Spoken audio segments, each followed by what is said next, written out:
Hello guys! Hello! This is for Sagittarius. Welcome dito sa aking channel, Sagittarius.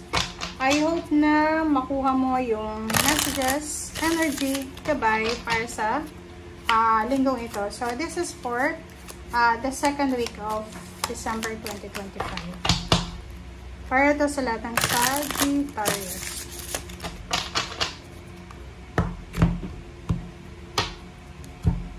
Okay.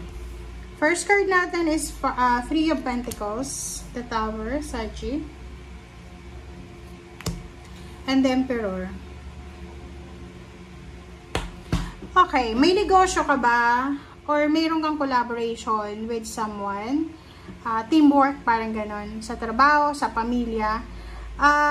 Posibleng magkakaroon kayo ng problema. So, mayroong mga hindi magandang pagkakaunawaan. Pwedeng may mga problema sa magulang, sa kapatid, may problema sa asawa, sa boyfriend, girlfriend, sa in-laws, sa katrabaho, sa team mo, sa boss mo.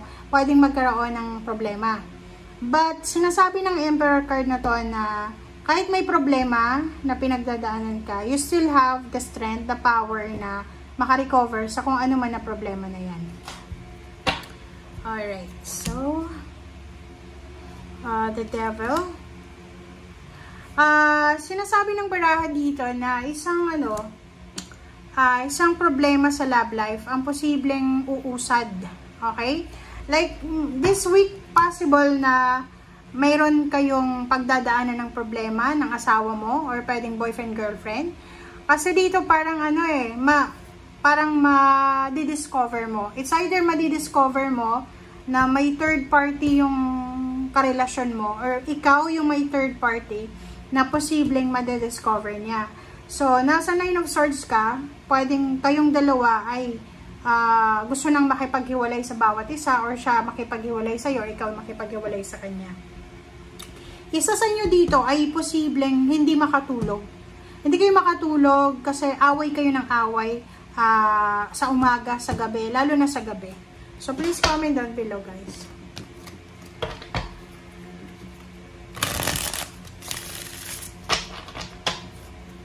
Meron din dito na ano pa lang siya, temptation. Hindi pa naman siya third party.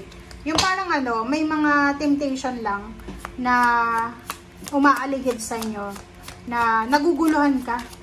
Kung tatanggapin mo ba to or kung ano man. Lalo kung nasa ibang bansa ka or nasa ibang lugar. So, kailangan mong maging matalino daw. Okay? Ten of Cups and Knight of Swords. So, dito sa dalawang barahang to, sinasabi ng baraha sa'yo na posibleng invitation. Ikaw ay pwedeng maimbitahan sa isang family celebration, sa Christmas party, or sa New Year's party. Ikaw ay maimbitahan sa isang okasyon na posibleng masaya. It's either reunion or kung ano pa man siya. Death card, pwedeng sinasabi ng baraha sa'yo dito na may magbabago sa buhay mo. Okay? Eight of Pentacles. Sa linggong ito, pwedeng ikaw ay kailangan mag-travel. Pwedeng gusto mong lumipat ng trabaho. So, pwedeng ikaw ay makakapag-desisyon ka na umalis. Pwedeng makakapag-desisyon ka na mag-travel papunta sa malayong lugar. This one is for job and for work. Parang sinasabi ng baraha na aalis ka kasi parang may mas magandang oportunidad sa pupuntahan mo. Sinasabi ng baraha sa'yo, meron din ng mga Sagittarius na sobrang busy kayo. Araw-gabi kayong nagtatrabaho and kulang na kayo sa oras para sa pamilya nyo. Please comment down below. Ito naman, Six of Pentacles, sinasabi ng barahan na may isang tao na kailangan ng tulong or maybe ikaw yan na kailangan mo ng tulong. Financial, sinasabi ng baraha sa'yo dito na isang nakadestiny na financial balance ang posibleng darating sa buhay mo. So, etong Knight of Pentacles na to, sinasabi na isang nakadestiny na blessings, windfall, uulan ng biyaya, pagpapala, na posibleng darating sa'yo. So, in terms of money siya. So, may tutulong talaga sa'yo. Isang naka-destiny na tulong, isang naka-destiny na pera na papasok sa buhay mo na pwedeng magdala sa'yo ng recovery. Love life, sinasabi ng bara sa'yo dito na yun, posibleng magkaroon ng away, gulo sa inyong love life. So, pwedeng may maghihiwalay or pwedeng magsisimula ng bagong relationship. Mag-iingat kayo kasi talagang may mga third party dito eh. Third party talaga siya na pwedeng siya yung nakakagulo sa relationship. Medyo may feeling of guilt dito.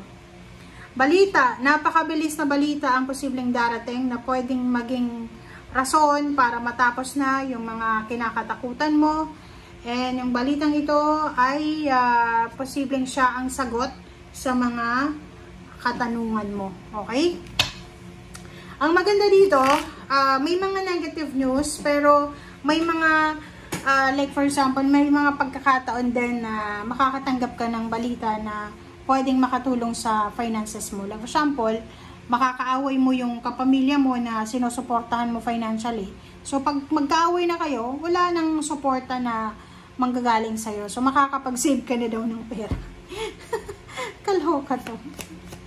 Okay, so yun yung nakaka-funny dito. Okay, that's an isang masayang selebrasyon ang posibleng mangyari simula December 25 hanggang New Year. Sinasabi ng bara sa'yo dito na may iba sa inyo dyan na posibleng mag-iisip kayo na magtrabaho sa ibang bansa or lumipat ng ibang bansa kung ikaw ay nasa ibang bansa na, kung OFW ka na. Isang water sign, Pisces, Scorpion, Cancer, ang posibleng iniisip mo or iniisip ka. Pwedeng, ito ay karelasyon mo, pwedeng kaibigan, magulang.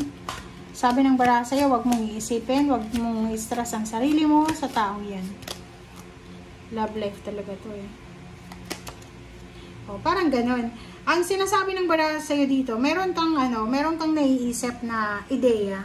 Yung parang iniisip mo lang na, bakit kaya hindi ako mag-apply ng maging OFW, ganyan. Or kung OFW ka na, gusto mong lumipat ng mas malayong bansa. Kaso lang, meron kang karelasyon dito or may someone dito na ayaw kang payagan.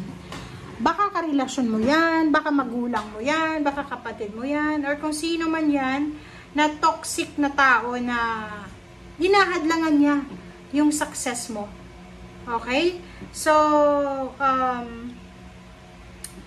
please check, okay, your message kasi baka hindi yan resonated sa'yo or baka resonated sa iba. Thank you guys. Bye!